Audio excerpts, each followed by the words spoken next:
వాళ్ళందరికీ ఈరోజు జగన్మోహన్ రెడ్డి గారు పెద్దపీట వేశారు. వీళ్ళందరూ తండ్రులంట, ఈయనకు అక్కలంట, ఈయనకు చెల్లెళ్ళంట. మరి నిజంగా నిలబడిన వాళ్ళంతా ఏం చేశారు? జగన్మోహన్ రెడ్డి గారు నిజంగానే నిలబడిన వాళ్ళు ఆయన కోసం పాదయాత్రలు చేసిన వాళ్ళు ఏమీ గారు, ఆయన కోసం పనిచేసి గొడ్డలి వేట్లకు బలైపోయిన వాళ్ళు ఈయనకు ఏమీ గారు. ఈరోజు అందరినీ ఇలాంటి వాళ్ళను పక్కన పెట్టుకొని తిరుగుతున్నారు జగన్మోహన్ రెడ్డి గారు. వైఎస్ఆర్ సిపి అన్న పార్టీ పేరులో అసలు వైఎస్ఆర్ గారు ఉన్నారా అన్న? వైఎస్ఆర్ గారు ఉన్నారా? వైఎస్ఆర్ గారు ఎప్పుడో పోయారు.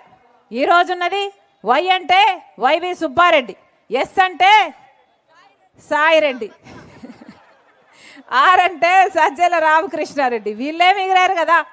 ఎక్కడున్నారు? వైఎస్ఆర్ గారు ఉన్నారా? వీళ్ళ రాజశేఖర రెడ్డి గారి ఆశయాలను నిలబెట్టేది. రాజశేఖర రెడ్డి గారు రైతుల్ని నెత్తిన పెట్టుకున్నాడు కదా. మరి జగన్మోహన్ రెడ్డి గారు ఏం చేశారు? కనీసం డ్రిప్ వేసుకుందామంటే డ్రిప్కు సబ్సిడీ ఇస్తున్నారా? పంట నష్టపోతే పంట నష్టపరిహారం ఉందా? కనీసం మద్దతు ధర ఉందా అన్న రైతులకి? మరి ఏం చేసినట్టు జగన్మోహన్ రెడ్డి గారు? 3000 కోట్లతో ఒక ధర స్థిరీకరణ నిధి ఏర్పాటు చేస్తాను, రైతన్న వాడు నష్టానికి అమ్ముకునే అవసరమే ఉండదు అని జగన్మోహన్ రెడ్డి గారు చెప్పి కదా ఓట్లు వేయించుకున్నారు. ఒక్క సంవత్సరమైనా 3000 కోట్లు పక్కన పెట్టాడన్నా జగన్మోహన్ రెడ్డి గారు? రైతులను మొత్తం నాశనం చేశారు. ఈరోజు మన రాష్ట్రంలో అప్పులే, బిడ్డలకు ఉద్యోగాలు వచ్చాయా? ఇక్కడ ఒక్కరికి రాలేదు. ఏ 2,30,000 ఉద్యోగాలు ఆ రోజు 5 సంవత్సరాల కింద ఖాళీగా ఉన్నాయో ప్రభుత్వ శాఖల్లో, ఈ రోజు వరకు కూడా మళ్ళీ 2,25,000 ఉద్యోగాలు ఈ రోజుకి కూడా ఖాళీగా ఉన్నాయి. మరి వీళ్ళ రాజశేఖర రెడ్డి గారి ఆశయాలను నిలబెట్టేది?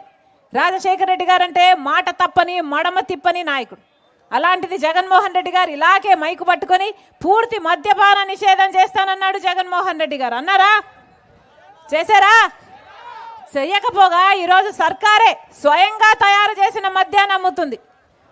భూమట, క్యాపిటల్ అట, స్పెషల్ స్టేటస్ అట, డిఎస్సి అట, వీళ్ళ నాసి రకం మందు తాగి మన రాష్ట్రంలో పక్క రాష్ట్రాల కంటే 25% మంది ప్రజలు ఎక్కువ చచ్చిపోతున్నారు. లివరు, కిడ్నీలు చెడిపోయి.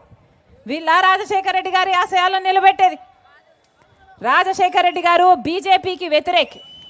బీజేపీ పార్టీ అంటే రాజశేఖర రెడ్డి గారు అసహించుకునేవాడు. ఎందుకంటే బీజేపీ పార్టీ ఒక మతతత్వ పార్టీ కాబట్టి. బీజేపీ పార్టీకి తెలిసిన రాజకీయం వల్ల మతం పేరుతో చిచ్చు పెట్టాలే, ఆ మంటలో వీళ్ళు చలిగాచుకోవాలి. ఇదే బీజేపీకి తెలిసిన రాజకీయం. బీజేపీకి తెలిసిన రాజకీయం ఒక మతాన్ని అవమానించాలి, ఇంకో మతాన్ని రెచ్చగొట్టాలి. ఇదే బీజేపీకి తెలిసిన రాజకీయం. వాళ్ళు చేసిన అభివృద్ధి చేసి చెప్పుకోవడానికి ఈరోజు ఏమీ లేదు బీజేపీ పార్టీ దగ్గర. 2 కోట్ల ఉద్యోగాలు సంవత్సరానికి ఇస్తామన్నారు. అంటే ఈ పాటికి 20 కోట్ల ఉద్యోగాలు ఇచ్చి ఉండాలి. ఎన్ని ఇచ్చారు? వాళ్ళు చేసిన అభివృద్ధి చెప్పుకోవడానికి లేదు. ఈరోజు మళ్ళీ మతం పేరు చెప్పి చిచ్చు పెట్టి ఓట్లు దండుకోవాలని చూస్తున్నాడు మోడీ గారు. పోనీ మన రాష్ట్రంలో ఏమైనా చేశారా అంటే, మన రాష్ట్రంలో ప్రత్యేక హోదా 10 సంవత్సరాల క్రితం ఇస్తానన్నాడు మోడీ గారు. ఇచ్చారా? వచ్చిందా అన్నా? ప్రత్యేక హోదా రాలేదు. బీజేపీ పార్టీ మనకు ప్రత్యేక హోదా ఇవ్వలేదు, పోలవరం ప్రాజెక్ట్ ఇవ్వలేదు, మనకు రాజధాని ఇవ్వలేదు, మనకు హక్కులైన ఆంధ్రుల హక్కులైన ఒక్క వాగ్దానం కూడా బీజేపీ పార్టీ నిలబెట్టుకోకపోయినా ఒకవైపు చంద్రబాబు గారు, ఇంకోవైపు జగన్మోహన్ రెడ్డి గారు ఇద్దరూ బీజేపీ పార్టీకి గులాంగిరి చేస్తున్నారు. ఎందుకు అని అడుగుతున్నాం. ఒకరికేమో బీజేపీ పార్టీతో పొత్తుంది, చంద్రబాబు గారికి ఏమో బీజేపీ పార్టీతో పొత్తు, జగన్మోహన్ రెడ్డి గారు మోడీకి తొత్తు. ఇదే జరుగుతుంది మన రాష్ట్రంలో. ఎందుకని? బీజేపీ పార్టీ మనకి ఏం చేసిందని పొత్తులు పెట్టుకోవాలి, తొత్తులు కావాలి. అందుకే చెప్తున్నా, ఒక్క కాంగ్రెస్ పార్టీ మాత్రమే మన బిడ్డలకు భవిష్యత్తు ఉండాలన్నా, మనకు ప్రత్యేక హోదా కావాలన్నా ఒక్క కాంగ్రెస్ పార్టీ వల్ల మాత్రమే ఇది సాధ్యమవుతుంది. మళ్ళీ చెప్తున్నా, ఒక్క రాహుల్ గాంధీ గారు మాత్రమే అధికారంలోకి వచ్చిన వెంటనే 10 సంవత్సరాల ప్రత్యేక హోదా ఇస్తామని చెప్పింది ఏకైక పార్టీ కాంగ్రెస్ పార్టీ. ప్రత్యేక హోదా రావాలి అంటే కాంగ్రెస్ పార్టీ అధికారంలోకి రావాలి. మనకు పోలవరం ప్రాజెక్ట్ పూర్తి కావాలి అంటే కాంగ్రెస్ పార్టీ అధికారంలోకి రావాలి. రాజధాని కావాలంటే కాంగ్రెస్ పార్టీ అధికారంలోకి రావాలి. మాటిచ్చి చెప్తున్నాం, కాంగ్రెస్ పార్టీ అధికారంలోకి వచ్చినాక రైతుల కోసం రైతు రుణమాఫీ, ప్రతి రైతు 2 లక్షల వరకు రైతు రుణమాఫీ చేస్తుంది కాంగ్రెస్ పార్టీ. మీరు ఆశీర్వదించండి. కాంగ్రెస్ పార్టీ అధికారంలోకి వచ్చినాక ప్రతి పేదిల్లు గడవడానికి ప్రతి సంవత్సరానికి 1,00,000 రూపాయలు, అంటే 5 సంవత్సరానికి 5 లక్షల రూపాయలు ఇస్తుంది కాంగ్రెస్ పార్టీ. మీరు ఆశీర్వదించండి. కాంగ్రెస్ పార్టీ ఎలాగైతే రాజశేఖర రెడ్డి గారి కాంగ్రెస్ పార్టీలో ఇందిరమ్మ ఇల్లులు 40 లక్షలు కట్టాడో, మళ్ళీ కాంగ్రెస్ పార్టీ ఇప్పుడు మాటిస్తున్నాం, ఇల్లు లేని ప్రతి పేద కుటుంబానికి 5 లక్షలు పెట్టి ఒక పక్క ఇల్లు కట్టిస్తుంది కాంగ్రెస్ పార్టీ. మన బిడ్డలకు ఉద్యోగాలు రావాలన్న, మళ్ళీ ఉపాధి హామీ, కనీస వేతనం రోజుకు మినిమం 400 రూపాయలు కావాలన్న, ఇవన్నీ కాంగ్రెస్ పార్టీ వల్ల మాత్రమే సాధ్యమవుతాయి. మనస్ఫూర్తిగా రాజశేఖర రెడ్డి బిడ్డ ప్రార్థిస్తుంది. ఎంపీ అభ్యర్థిగా, కాంగ్రెస్ ఎంపీ అభ్యర్థిగా జేడీసన్ శీలమన్న గారు నిలబడ్డారు. మనస్ఫూర్తిగా ఆశీర్వదించండి. మీ గొంతైతాడు. పార్లమెంట్ లో ప్రత్యేక హోదా కోసం కొట్లాడే గొంతైతాడు. ఆంధ్ర రాష్ట్రాని కోసం కొట్లాడే గొంతైతాడు.